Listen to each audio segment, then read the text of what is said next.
Então, pessoal, para a gente poder falar sobre as relações exteriores do Brasil, a gente tem que se atentar a alguns aspectos importantes. O primeiro é que nenhum país do mundo ele é autossuficiente. Então isso vai necessitar acordos de cooperação para visar o seu progresso. Segunda questão importante que a gente tem que ressaltar é que o Brasil ele foi um país de industrialização tardia. Ou seja, o Brasil teve seu processo de industrialização ao longo do século XX, principalmente no período pós-Segunda Guerra Mundial. Assim como o Brasil, outros países da América Latina passarão por esse mesmo tipo de processo no seu desenvolvimento, uma vez que, assim como o Brasil, também foram países colonizados. Dessa forma, esses países vão visar acordos de cooperação mútua, visando o progresso de forma multilateral. Vamos perceber que ao longo do século XX haverá várias tentativas diplomáticas desses países tentar fazer esse tipo de associação. E temos que lembrar também da proposta dos militares de integração da Amazônia, visando integrar para não entregar. A região da Amazônia, como você sabe, não é? A gente vai ter grandes fronteiras com países vizinhos.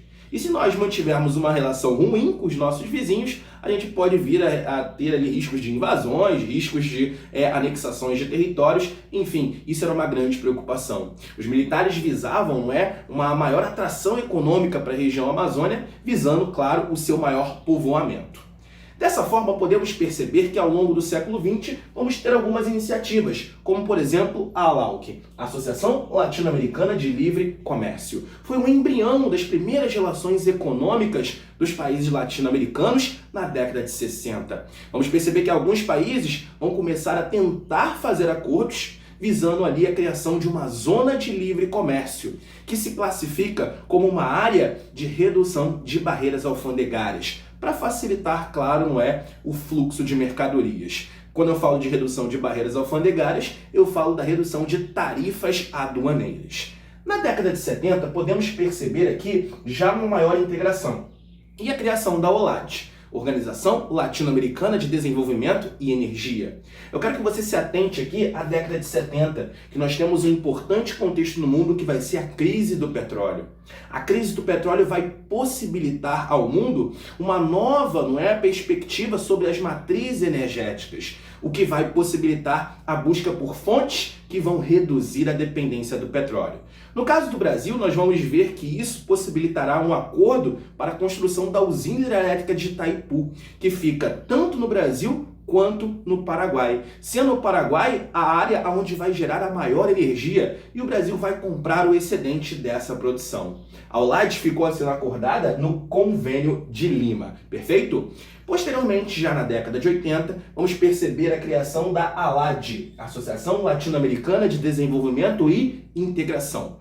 Vamos perceber que a ALAD ela vai ser exatamente uma substituição da ALAUC, daquele primeiro contato, onde nós vamos ter um acordo firmado, chamado de Tratado de Montevidéu, que vai reunir os países da América Latina em um tipo de tratado de associação e cooperação. Tá tranquilo, meu padrinho? Tá de boa? Bom, mas agora a gente tem que ver qual era o contexto do Brasil nos anos 80. O Brasil estava naquele momento, não é, pós-ditadura militar, no momento em que as perspectivas econômicas não foram alcançadas, e muito pelo contrário, o Brasil estava com um estado muito sobrecarregado em dívidas, não só dívidas externas, mas também não conseguindo investir na própria economia, e nós teremos também uma hiperinflação que vai diminuir o poder de compra da população. Então temos que perceber aqui o que vai ser feito, o que vai ser adotado de medidas. Vou deixar um linkzinho de um vídeo aqui importante que você pode também pegar e começar a complementar o seu conteúdo. Mas vamos perceber alguns tipos de medidas que serão adotadas no final dos anos 80. A abertura econômica e a adoção do neoliberalismo, fazendo com que o Estado ele deixe de ser um tipo de investidor atuante na economia. Vamos perceber que o Brasil vai se inserir mais fortemente nesse processo de globalização, principalmente após o fim da Guerra Fria, onde o mundo ele vai se unificar em uma única lógica, a lógica do capitalismo. E assim vão surgir os blocos econômicos. O que são blocos econômicos? São associações de países que visam a cooperação mútua, visando a redução ou eliminação de barreiras alfandegárias. Esse tipo de cooperação visa, é claro, não é, intensificar os fluxos comerciais entre os países. Mas é importante que você entenda que os blocos econômicos eles terão algumas características devido à sua forma de integração. A primeira forma de integração é dita como zona de livre comércio, onde há principalmente a redução ou eliminação de tarifas aduaneiras ou tarifas alfandegárias, o que vai facilitar o fluxo comercial entre os países que pertencem ao bloco. Se esses países, se esse bloco se intensificar mais na questão das relações comerciais, eles podem se tornar uma união aduaneira, que é uma evolução da zona de livre comércio. Quando eu digo evolução, eu quero dizer que ele não perde a característica original da zona de livre comércio, mas ele vai adotar uma outra medida mais protecionista, que vai ser a tarifa externa comum. A tarifa externa comum visa dificultar países de fora do bloco conseguirem fazer comercializações de produtos que possam vir a prejudicar os produtos que estão circulando no bloco. Nós vamos ter ainda, depois da união aduaneira, uma maior intensificação, podendo chegar a um mercado comum. Nesse estágio, né, de integração, a gente vai perceber que os países vão possibilitar, além das medidas da zona de livre comércio e da união aduaneira, a livre circulação de pessoas, serviços e capital. E, posteriormente, avançando mais ainda, a gente pode chegar a um estágio de integração que vamos chamar de União Econômica e Monetária, que, além de tudo, vai ter a adoção de uma moeda única em todos os países do bloco. Bom, mas e o Mercosul, professor? Qual será a sua característica? Como que ele vai surgir? Quais serão os países que vão compor? Bom, segue aqui comigo. O Mercosul ele vai ser criado em 1991, exatamente nesse contexto aqui, ó, do final dos anos 80 no Brasil. A gente vai ter o acordo firmado no Mercosul no Tratado de Assunção, na qual 4 países vão ter a proposta da criação de um mercado comum. Quais são os países? Brasil, Argentina, Paraguai e Uruguai. Mas é importante a gente ressaltar que o Mercosul ele não vai se configurar como um mercado comum. Ele vai parar no estágio de união aduaneira. Então muita gente confunde porque pensa mercado comum do Sul, Mercosul, então ele é um mercado comum. Está errado. A gente tem que classificar o Mercosul com uma união aduaneira exatamente porque ainda não temos, ali bem fundamentado a livre circulação de pessoas.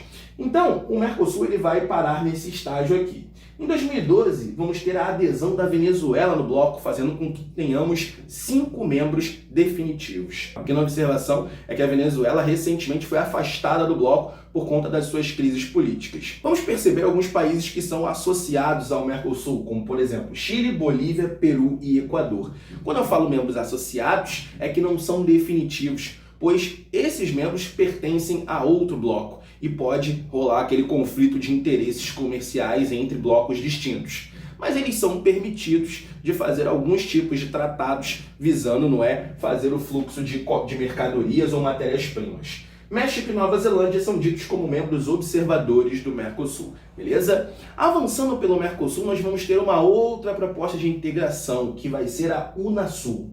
A Unasul ela vai ser iniciada em 2004, quando há a criação da Comunidade Sul-Americana de Nações. Mas ela só vai ser oficializada mesmo em 2008, em Brasília, como uma União das Nações Sul-Americanas, visando a América do Sul ficar mais integrada. Integrada em qual ponto de vista? Além do econômico, do ponto de vista cultural, do ponto de vista social. Ou seja, a Unasul ela visa aderir medidas para que os países eles comecem a pensar em conjunto em formas de melhor tratamento à própria sociedade. Perfeito? Nós vamos ter também a IRSA, pessoal. A IRSA seria uma proposta que visa a integração da infraestrutura da América do Sul. Temos que lembrar que o continente sul-americano, ele é bem generoso no que se diz respeito à sua questão territorial. E para facilitar os fluxos comerciais, é de extrema importância que haja um investimento na questão de infraestrutura, modais de transporte e também de energia. Perfeito? Isso tudo vai ser dito na conferência em Brasília no ano 2000. A ALCA é importante a gente citar. Área de Livre Comércio das Américas. A proposta era fazer a integração de todo o continente americano, América do Norte, América Central e América do Sul, comandada, por frente pelos Estados Unidos. Mas isso ia causar uma grande dependência, ao governo norte-americano no que se diz respeito à difusão de produtos. E o Brasil foi um país que foi firme, bateu o pé e falou, não vai acontecer a criação da ALCA porque pode enfraquecer o nosso mercado interno. Então a ALCA não foi adiante, ela se encontra em estágio de conversação. E vale também te ressaltar o BRICS. O que seria o BRICS, pessoal? O BRICS seria um conjunto de países emergentes, não é, que estão em processo de desenvolvimento econômico bem acelerado, visam, não é, chegar a um estágio de desenvolvimento elevado num futuro pleno, não é, num futuro breve, e eles têm características comuns do ponto de vista econômico, do ponto de vista populacional, que vão chamar a atenção. A sigla Brasil, Rússia, Índia, China e África do Sul são países que não configuram-se como um bloco econômico, mas sim apenas um conjunto de países com características semelhantes. Bom, pessoal, esse foi o nosso pequeno resumo sobre as relações exteriores do Brasil. Se você gostou, agora sim você deixa o seu like. Tamo junto, grande abraço!